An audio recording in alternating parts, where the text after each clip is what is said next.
Good morning. It is Friday, the 20th of March. I'm Maeve McMahon and you're watching Europe Today, your daily dose of European news and analysis, live here on Euronews.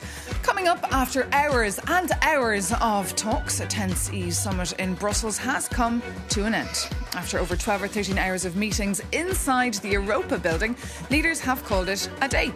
From a proposed loan to Ukraine to the ongoing conflict in the Middle East, their agenda was packed. But war-torn Ukraine's President Zelensky left empty-handed. Once again, the Hungarian Prime Minister Viktor Orbán blocked a €90 billion loan for Ukraine, holding up the deal over an oil dispute between Budapest and Kyiv. EU Council President Costa was fuming. Leaders also discussed the spike in energy prices due to the ongoing escalation in the Middle East and the blockage of the Strait of Hormuz, but repeated that this is not Europe's war. But speaking on Euronews' special EU summit show, Trump's former security advisor, John Bolton, begged to differ. This is Europe's war. And to say, as some European leaders have, that it's not Europe's war is simply an invitation to Donald Trump to say, OK, fine, it's not Europe's war. And, Ukraine, it's not America's war.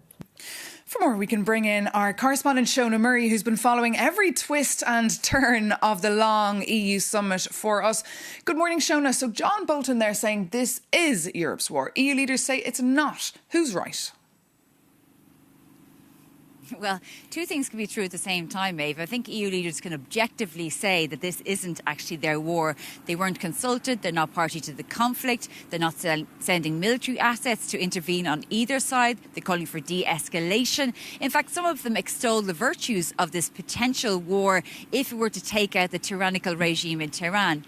But at the same time, Europe has to deal with this war, potentially migratory routes towards Europe, and also, moreover, the implications being the skyrocketing gas and oil prices that are definitely hitting the European economy. So problematically, it is Europe's war. Now, yesterday we heard some European leaders, including Japan, say that they'll try to chart a way forward to securing the Strait of Hormuz, potentially diplomatically, because they ruled out sending any sort of military mission. In addition, John Bolton is also right, because if Europe decides to, let's say, condemn or criticise Donald Trump for this war and the impact it's having on them, he may decide, well, I won't be selling any more weapons to Ukraine and I won't be supporting Ukraine from a military intelligence perspective. So they have to tread carefully. Maeve?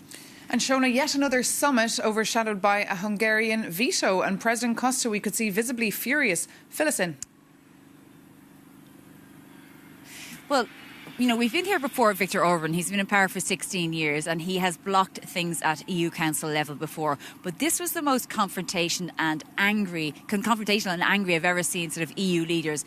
Afterwards, people like the Swedish Prime Minister saying that this was full of anger, that the clashes were very bad. We had Friedrich Merz, the German Chancellor, saying that Orbán was violating the very foundational principles of cooperation at EU level.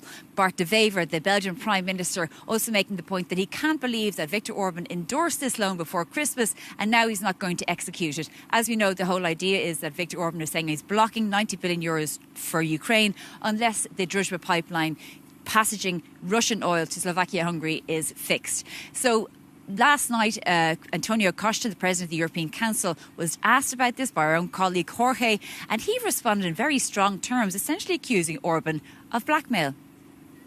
The leaders take the floor to clearly condemn the attitude from Viktor Orbán, to remember that once a deal is a deal, and all the leaders need to honour their word. And nobody can blackmail the European Council, nobody can blackmail the European Union institutions.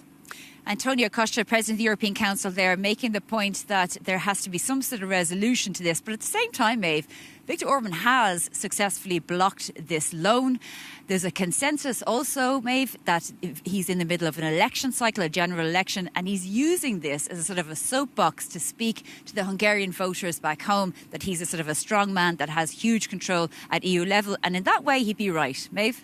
Well, indeed, those elections, Shona, taking place on the 12th of April. What's at stake here?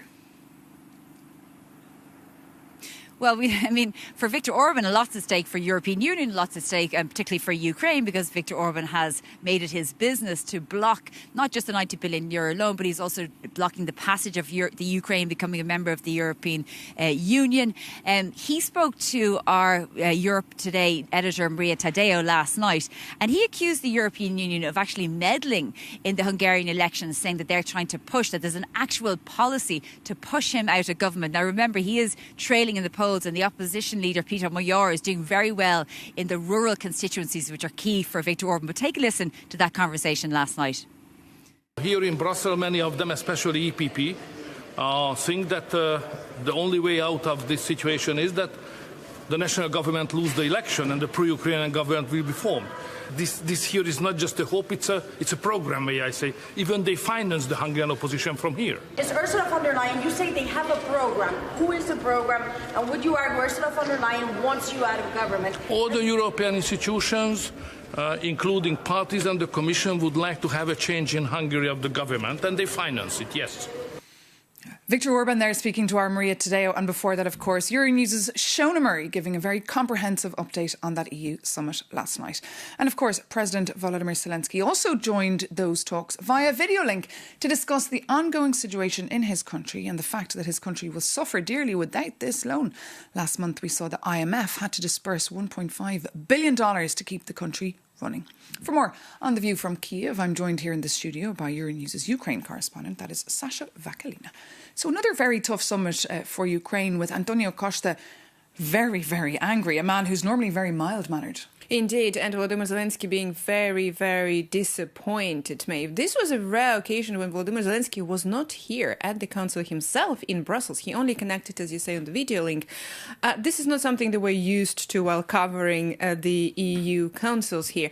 Apart from the €90 billion loan, there is another step that Hungary is blocking, is the new package of sanctions against Russia. So all of that, this is an impasse that we're in now. And Viktor Orbán, insisted that he's not going to move anywhere, that he's not going to change his mind or have any sort of change of heart until the moment that the oil is flowing through Druzhba, the pipeline that was damaged by the Russian attack at the end of January, and which both Ukraine and the European Union promised to fix. Let's take a listen to what Viktor Orbán had to say.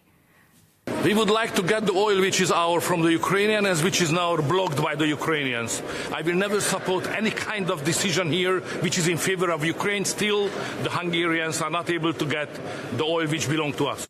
Viktor Orbán insists that the oil is blocked by Ukraine and the Ukrainians, not because of the Russian attack on the pipeline infrastructure. Now, Volodymyr Zelensky indeed was very disappointed when he addressed the leaders and also when he delivered his usual and traditional evening address. But he did insist that he hopes that the European leaders will find the solution and will find a way to unblock this loan for Ukraine. This is what he said.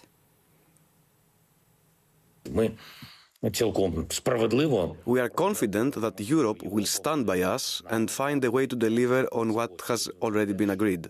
I would like to thank every leader who stands with us on these issues, because this is a matter of protecting the lives of our people and safeguarding normality. Volodymyr Zelensky there. And Sasha, how will Ukraine now manage without this money?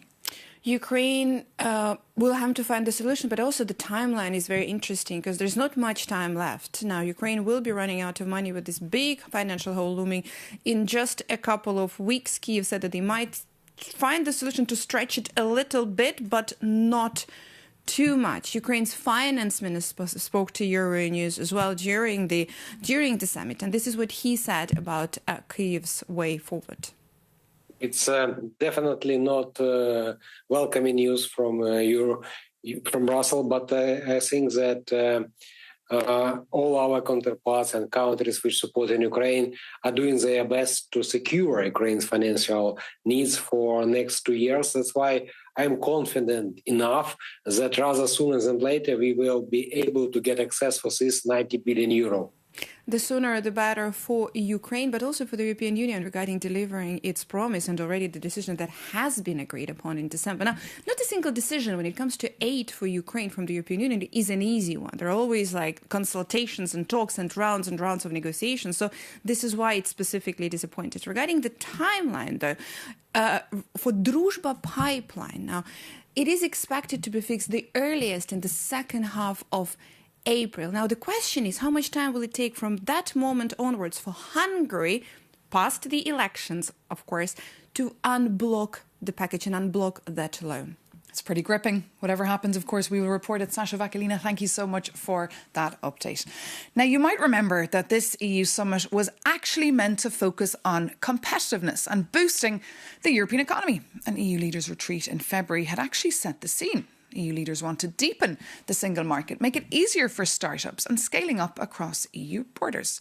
In our special summit show last night, Euronews editor Maria Taddeo spoke to the former Italian Prime Minister Enrico Letta, the author of that famous paper, One Europe, One Market. It was supposed to be the European Council for competitiveness. The European leaders, they have to intervene on both sides. Immediate interventions to lower the cost of energy today, but they have to continue working on implementing the reports on how to strengthen European economy, integrating the single market, creating this plan, One Europe, One Market, that is for the next months and next years. The main problem with Trump, is Trump is setting the agenda every day in a different way. The European leaders, they have to be very, very focused on their own agenda. That is fundamental. So a bit of a cold shower there from Enrico Letta, reminding EU leaders that despite the fact that their summit was derailed by ongoing crisis, in a world dominated by President Trump and geopolitical competition, Europe needs to respond fast by completing the single market, which allows, of course, the free movement of goods, capital and services and people. EU leaders also dived deep into the topic of ETS. That's a huge chunk of Brussels' climate policy that aspires to make big polluters pay. If you haven't heard of ETS, our Jakub Janis has you covered. Spring is coming to Brussels, but all your reporter hears when he goes outside is ETS, ETS, ETS, ETS, ETS, ETS, ETS scheme. And that is because 10 EU countries are in open revolt against the bloc's flagship climate policy. But hold on, what actually is the ETS? And why is there such a massive backlash against it? ETS, so emissions trading system, is essentially Europe's carbon market. And it works on a simple polluter pays principle. Heavy industries, power plants and airlines must buy allowances to cover the carbon they emit into the atmosphere. It is used for two main goals: to force companies to cut their greenhouse emissions and to push them to invest in sustainable green technologies. In the last 20 years, the ETS has slashed greenhouse gas emissions by 39% and has generated over 260 billion euros to fund clean energy. But 10 member states, including Italy, Poland and Austria, say the system is moving too fast. Italian Industry Minister Adolfo Urso even called the ETS a tax with a perverse effect, warning it prevents Europe from competing globally. And critics argue that with energy prices already soaring from the war in Iran, adding high carbon costs creates an existential risk for European businesses. And here is an example. The chemical sector alone reports that over 100 facilities have shut down, wiping out 75,000 jobs. And that is why Italy is pushing to suspend the system entirely. And the rest demand the EU extend free carbon allowances beyond 2034. Look, I know all of that sounds a bit technical, but one thing is clear. The energy transition is no longer just a climate goal. It has become a battle for European security and industrial survival.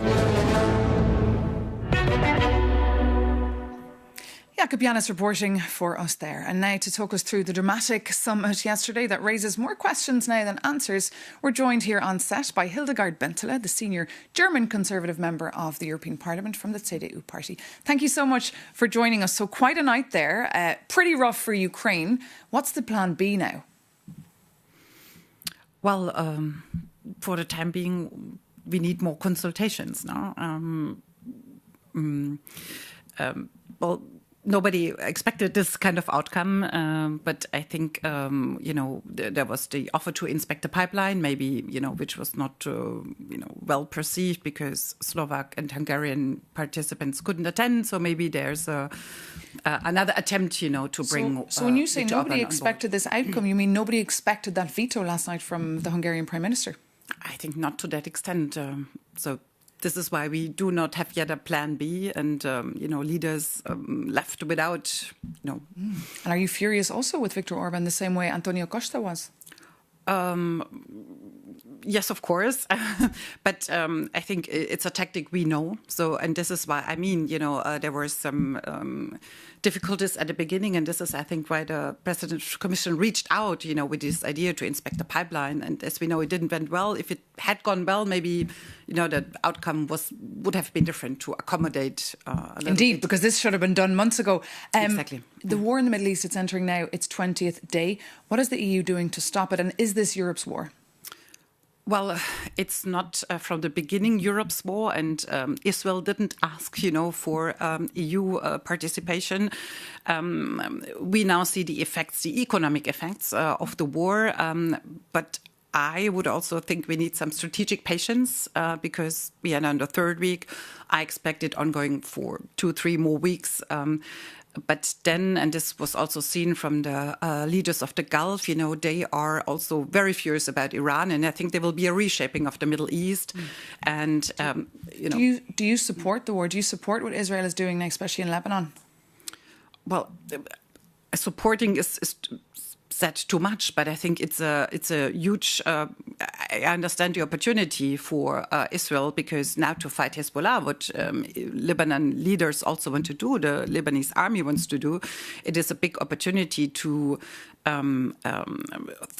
throw back Hezbollah strongly, because now they lack the support of Iran, and I think this could reshape really the relations between Lebanon and Israel, and this would bring a lot of more security to Israel, which was the problem all the time. But are you concerned that 1 million people now are displaced in Lebanon? Sure. I mean, the war always brings displaced people with it, but we also have to remind that there are thousands of displaced Israelis in the north of Israel, because they were attacked constantly for the last 2 years from Hezbollah.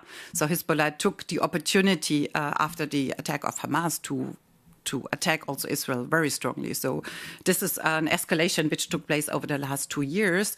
And I do understand that's a whole concept. It's not only throwing back Iran's nuclear and ballistic missiles, but also the immediate threat through terror organizations which aggress Israel every day. And another big topic this week, your party celebrated 50 years with a big celebration that was overshadowed by the big scandal facing Manfred Weber, your boss, for working very closely with the far right. Should Manfred Weber resign, do you think? Oh, no. No, of course not. But we should have a very clear line regarding the ESN, because this is mainly constituted of AfD members. So we have a very clear strategy not to work with them, and we should not do this on any levels. If it's But he true, did it. Yeah, but he said also it's not needed in numbers and it's not needed in content. And we should be very clear about that and show that they are not needed and have no influence on our policies. And apart from the WhatsApp group, is there more encounters taking place with the AfD? Dinners, lunches? Not that I know, and I think I'm one of those who, is very much asking for a very, very strict line. And I think we will discuss this in the next group meeting, and I'll be a strong supporter of keeping this very clear red line. And I think it should also be acceptable for other members. But it just finally did it dampen the mood at the big party this week? Well, I mean, it's a very German issue. I think it was not reported on, in other countries. So maybe that's... Well, it's being reported here on Euronews Live to the world. Ms. Bente, thank you so much for coming into us here on Europe Today on Euronews. Take care. And that, of course, brings this edition of Europe Today to an end. Thank you so much for tuning in. You can read more about any of the stories we're covering and, of course, more in-depth analysis on that EU summit on Euronews.com. Thanks again for tuning in. Take care and see you soon on Euronews.